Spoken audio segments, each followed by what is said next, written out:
Position అని రాసుకోండి. అన్న పాజిస్ క్లియర్. ఇందులో డీకే కార్వేలో ఫస్ట్ ప్లేట్ ఇవ్వాల్సిన క్వశ్చన్ ఇది. గోపాల దేశముఖుల లోక ఇతవారికి ఇవ్వాలి. సింగిల్ పర్సన్స్ వచ్చినప్పుడు మాత్రం ఇంకోటి లార్జెస్ట్ సమాజం వచ్చినప్పుడు ఎవ్రీ 9 to 9 చదువుకోండి. College clear. క్వశ్చన్ ఆన్సర్ చెప్పాను. ఆ కాలేజ్ పేరు ఏం పేరు? శ్రీమతి నాథీభాయ్ దామోదర్. Okay okay. ఇప్పుడు బాల దగ్గర ఉన్నాను కదా, వాళ్ళందరూ ఇదే వంశానికి కాలేజ్ పేరు రాసుకుని శ్రీమతి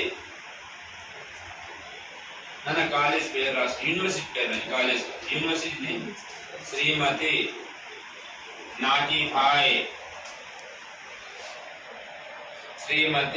నాథీభాయ్ దామోదర్ ఠాక్రే THOCKRE ఠాక్రే రాసింది. KRE రాసుకున్నాం. ఠాక్రే శ్రీమతి నాథీభాయ్ దామోదర్ ఠాక్రే. సంవత్సరం ఏ సంవత్సరం రాశారు? ఏ ఊరిలో ఉందని రాశారు? పోతే అది ఇండియాలో ఎన్నో యూనివర్సిటీ? ఎవరు university? జెంట్సా ఉమెన్సా?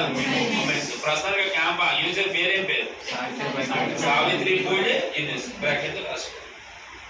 This campus now is called. ఇది ప్రస్తుతానికి సావిత్రి పూలే యూనివర్సిటీ. సురేష్ సావిత్రి పూలే యూనివర్సిటీ అని రాసుకోవచ్చు. నన్ను పాయింట్స్ మీరు ఎన్ని పాయింట్స్ అని చదవండి. ప్రతి క్యారెక్టర్ లో చిన్న ఒక పాయింట్ మేజర్ మాత్రం గుర్తుపెట్టి ప్రతి ఒక్క స్టూడెంట్ వచ్చి ఉంటుంది. నన్ను కరెక్ట్ అర్థమవుతుందా?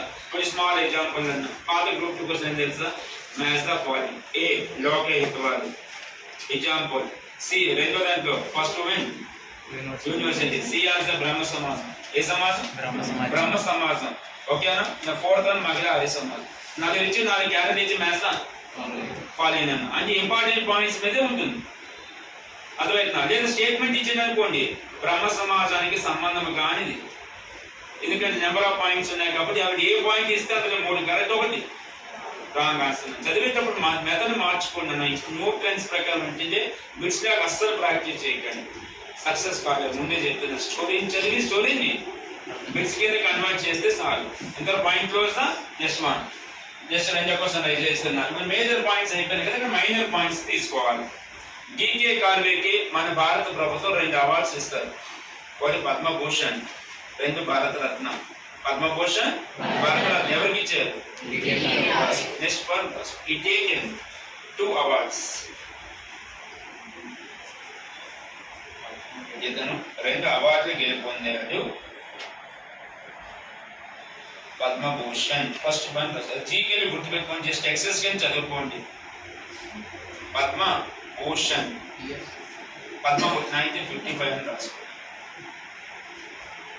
The second one Bharat Ratna. మీకు జీకే సార్ చెప్తారు, బయలు చేసుకుంటున్నాం. జస్ట్ ఎక్సెస్ కింద గుర్తుపెట్టుకోమని చెప్తున్నా. ఒకటి పద్మభూషణ్, సెకండ్ భారత. ఆ 2 కూడా ఎక్సెస్ కింద. ఇతర క్యారెక్టర్లు మీరు చదవాల్సిన అవసరం లేదు ఎగ్జామ్కి. నన్ను అర్థమవుతుందా? చాప్టర్ పేరు ఏం పేరుందన్న సోషల్ రిఫార్మర్. అది సొసైటీకి ఏమైనా చేసి ఉంటే దాన్ని చదవండి. మిగతావన్నీ ఎక్సెస్ కింద చదివేసేనన్నా. ఇప్పుడు ఉమెన్ క్యాంపస్ ఏంటి? మహిళల యొక్క డెవలప్మెంట్ చేసేది కాబట్టి అది సోషల్ రిఫార్మ్గా చూసుకోండి. పాయింట్స్ క్లియర్ వరకు ఒక 2 క్వశ్చన్ రైజ్ చేస్తున్నా. తెలంగాణ హిస్టరీకి ఒక లింక్ పాయింట్ ఉంటుంది. నిజాం స్టేట్ రిఫార్మ్స్ అని ఒక సభ పెడతారు హైదరాబాద్ లో. అది సభ జరిగింది 1921. దానికి మొట్టమొదటి ప్రెసిడెంట్ కూడా డీకే కార్వే. తెలంగాణ హిస్టరీ వస్తుంది ఇక్కడ రాసిన అని చెప్పండి. సంస్థ పేరు ఏం పేరు? Nizam state reforms. Nizam state next conference Telangana history వస్తుంది. Nizam state reforms Telugu medium. నిజాము రాజ్యములో సంస్కరణలు. నిజాము రాజ్యములో సంస్కరణలు 1921 బ్రాకెట్ లో నవంబర్ 11th and 12th అని రాసుకోండి.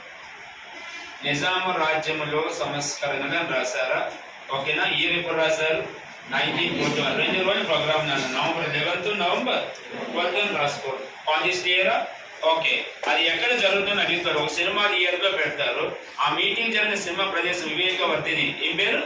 రాసుకో. Place continuation. ప్రదేశము వివేకవర్ధిని థియేటర్.